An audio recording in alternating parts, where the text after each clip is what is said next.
قناة السويس الجديدة. عاش الشعب المصري عاش،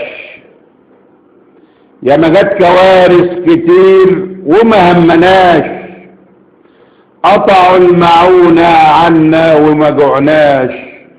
مصر طول عمرها بتدي وهتدي وما بتنساش. ممكن تحزن شوية، ممكن تغفل شوية، بس ساعة الجد عافية.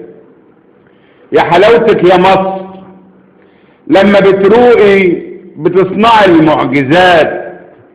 هم نسيهم؟ ده انت ارض الحضارات يا مصر، يلي حفرت القنال وبنيت على النيل السد العال، وشاهد ابو الهول على الاهرامات، وعلمت العالم الفلك والحسابات. مش كتير علينا نحفر قنال واثنين وثلاث علشان مصر تعلم الخواجات. مصر لما تنوي بتعمل مفاجآت، وفي عهد الرئيس السيسي هيعوضنا كل اللي فات. حلفتك برب السماء تحافظ على مصرنا من اي عدو يضرنا، في توراته وانجيله وقرآنه. ربك ذكر مصرنا وتجلى على ارضنا، يبقى مين يقدر في الكون يغمنا؟ مش قلت لك معانا ربنا؟